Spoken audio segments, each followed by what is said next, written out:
Hello,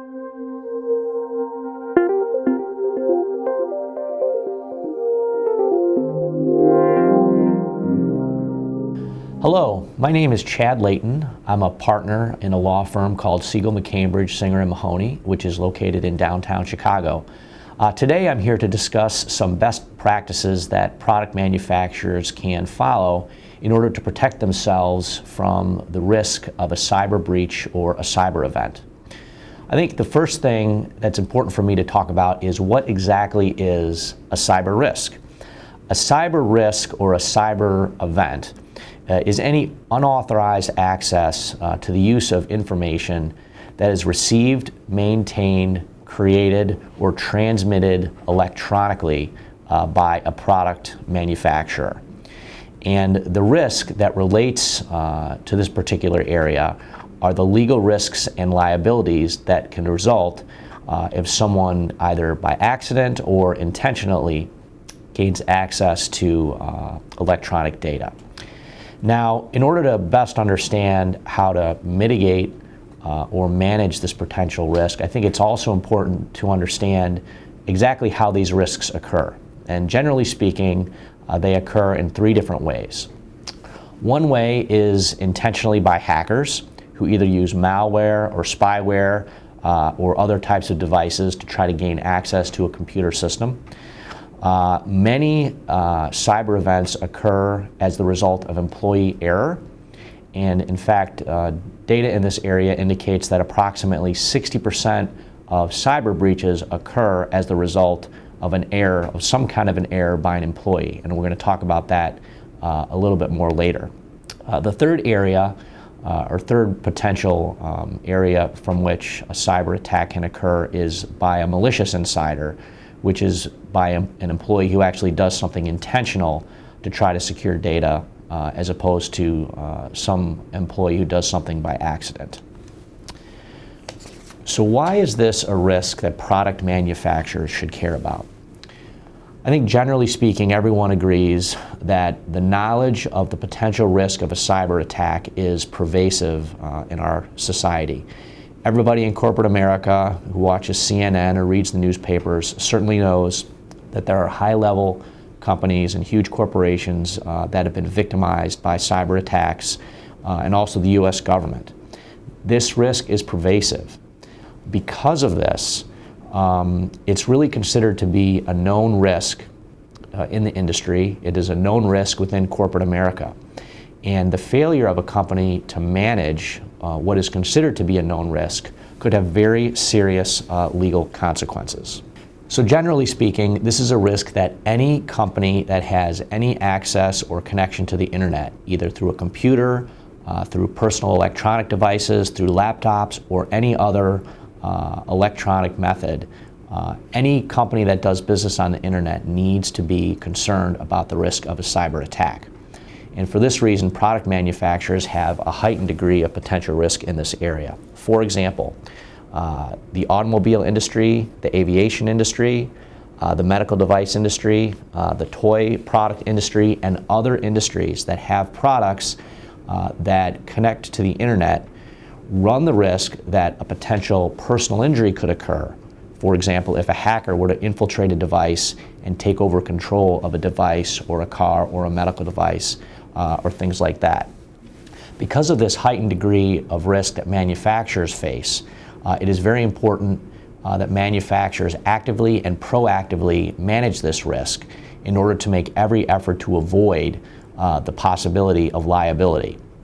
It's also important to remember that because this is considered a known risk in the industry, there's always the possibility that a manufacturer, or any company for that matter, could potentially be subject to punitive damages in the event of a legal liability or a personal injury.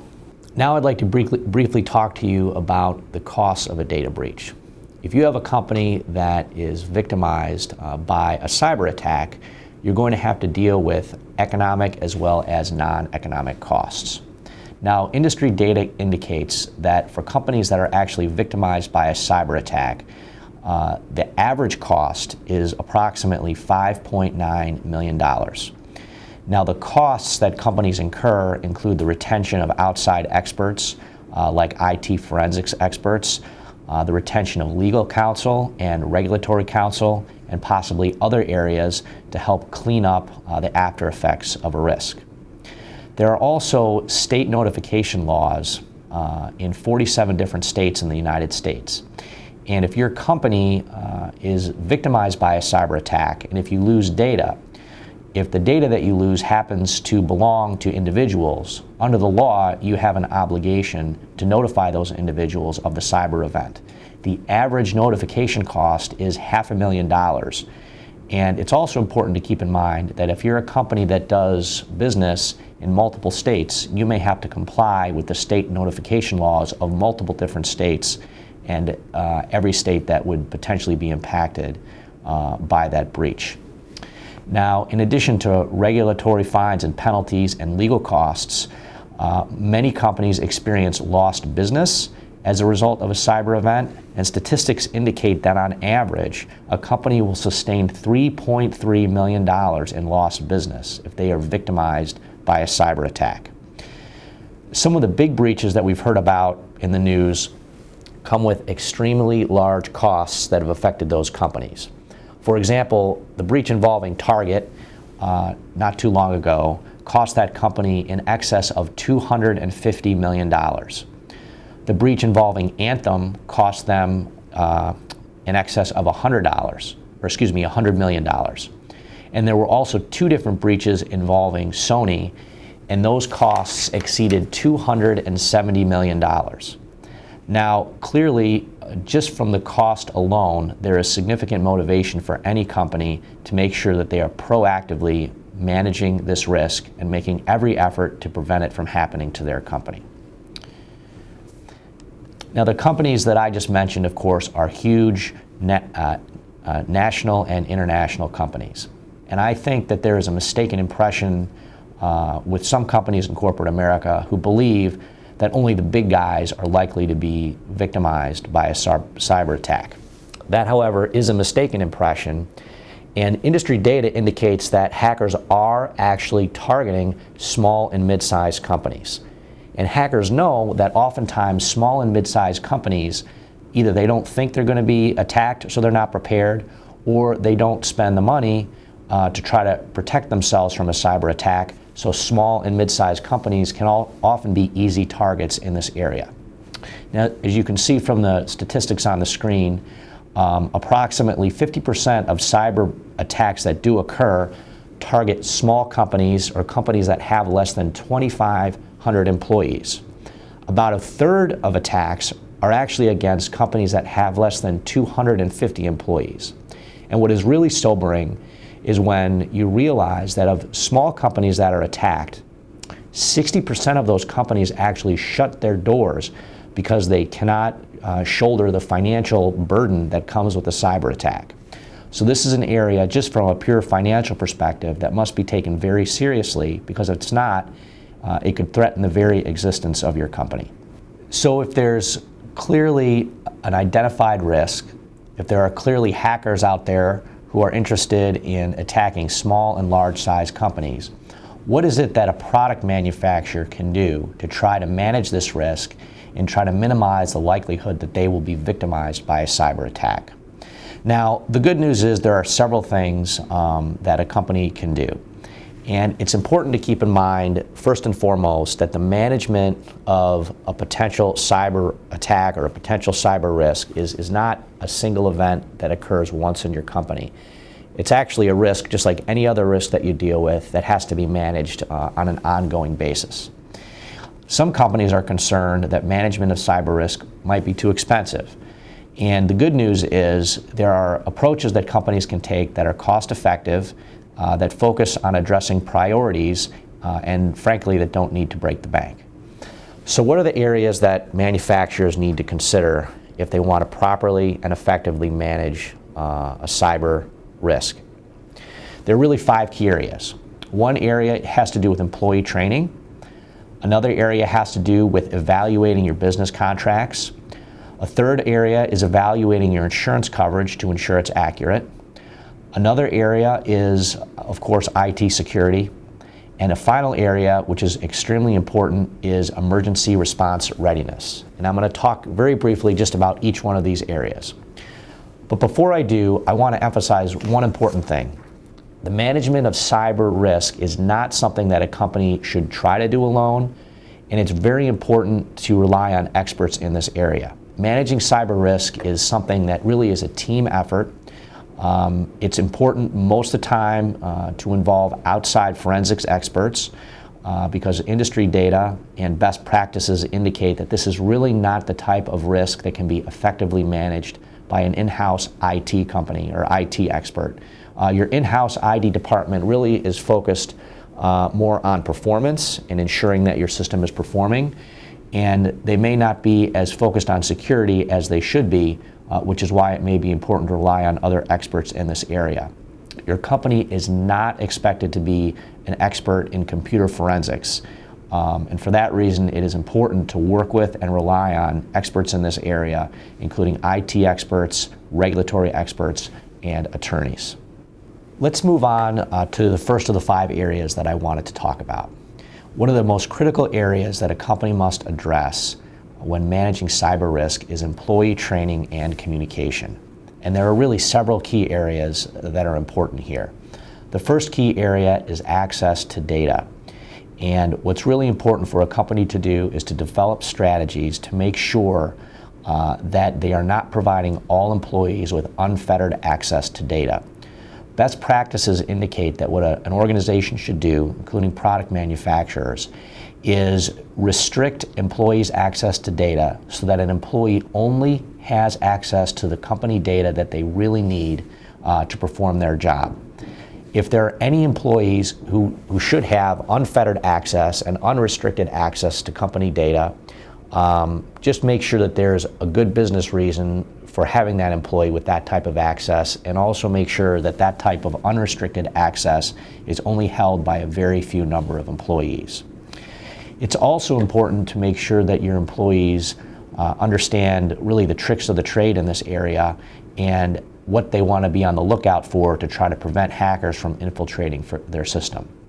For example, do your employees have a healthy suspicion and know how to look out for phishing emails that hackers often use to try to infiltrate computer systems? Do employees download business documents onto their personal computers at home? And if so, is there adequate protection on personal computers, or can hackers gain access to data that way? Are your employees trained about how to make sure security devices are appropriately in place? Do they know that USB drives, for example, are not the most secure types of devices? And if those devices are lost, and if those devices include sensitive company information, it's important to do something about that right away. Does your company allow employees access to Facebook? Some companies do and some companies don't. But what industry data indicates is that hackers use Facebook as one way, and it's a very effective way to try to infiltrate computer systems. Another important area to consider is ensuring that you have appropriate passwords on all personal electronic devices, and that your employees actually use passwords and change them regularly. And you also want to make sure that all personal electronic devices like computers, cell phones, Blackberries, and things like that have auto-lock devices that are not disabled. Now, one final comment I'd like to make in the area of employee training is that ensuring that employees are aware of this risk and equipped to deal with this risk if they identify a potential problem is actually something that needs to be understood by all employees in your organization. It's not just important for your entry-level employees who are doing the day-to-day operations of your business to have an understanding of this risk, but it's also important for corporate officers and directors to be involved in the management of this risk and to ensure that any policies and procedures that are developed to manage this risk are actually enforced throughout the company. The next area that I'd like to talk about really has to do with business partner considerations.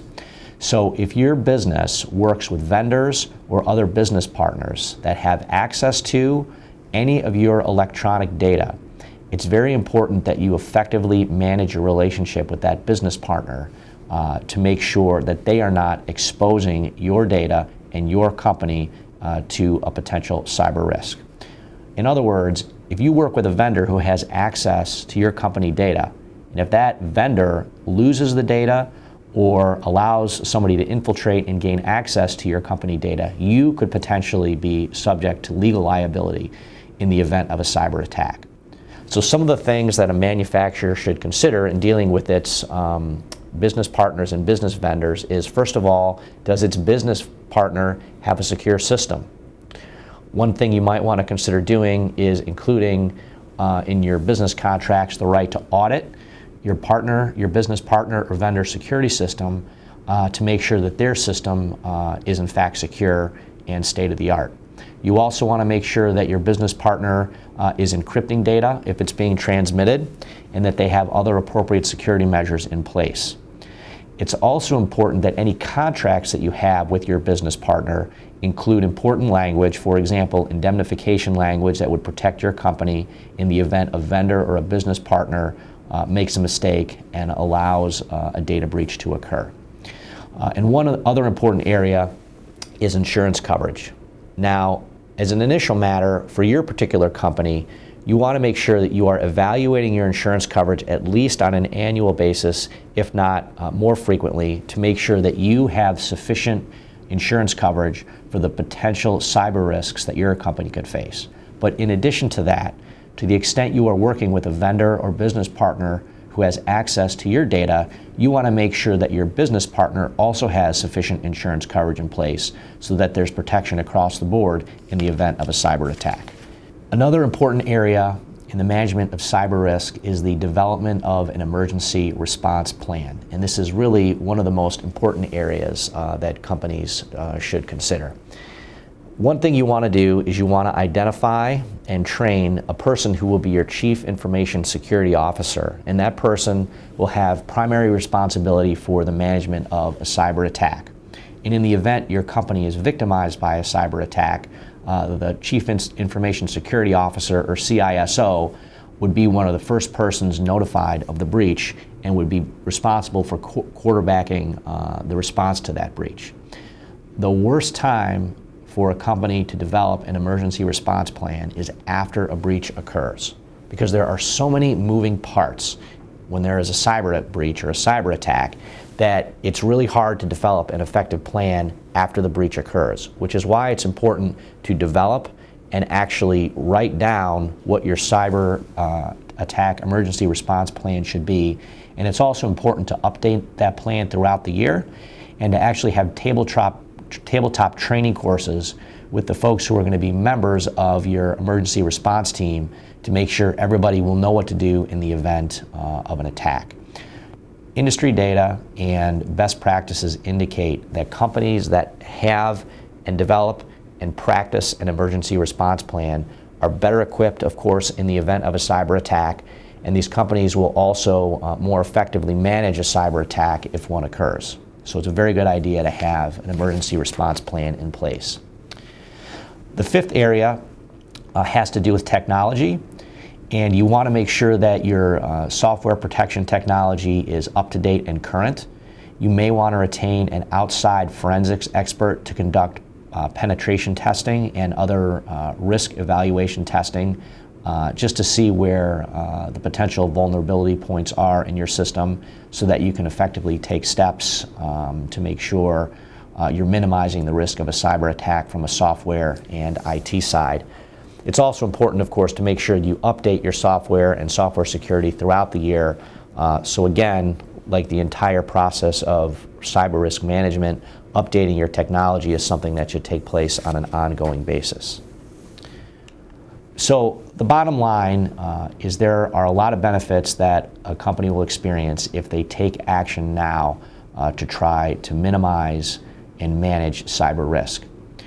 Industry data indicates that for those companies that are proactive in managing this risk area, they actually save time and money in recovering from a risk or a breach in the event that one occurs.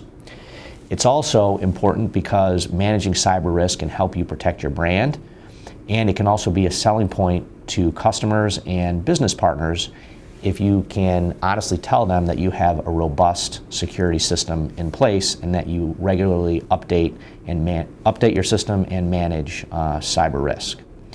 Now, one thing to keep in mind is it is not required for a company to be perfect in this area. It's only required that you take reasonable steps.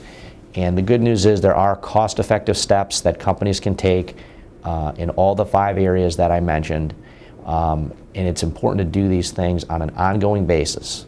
The reason that you really want to consider taking action now and trying to manage a cyber attack or the potential for a cyber attack is because it gives you the opportunity to develop your narrative in the event of a breach. And by taking action now, what you are doing is you are developing a narrative that you're going to be able to tell to a regulator or a judge or a jury in the event of litigation. And if you can leave the impression that you are doing everything reasonably possible and taking all the reasonable steps that you could to minimize the likelihood of a cyber attack, that will go a long way towards helping your company out in the event of an attack and if you have to face litigation after that. So I want to thank you for tuning in. My name is Chad Layton. As I think I mentioned at the beginning of the presentation, I am a partner with a law firm in Chicago, Siegel, McCambridge, Singer, and Mahoney. On the very last slide is my contact information, and I would be more than happy to answer any questions that anybody might have in this area. Thank you.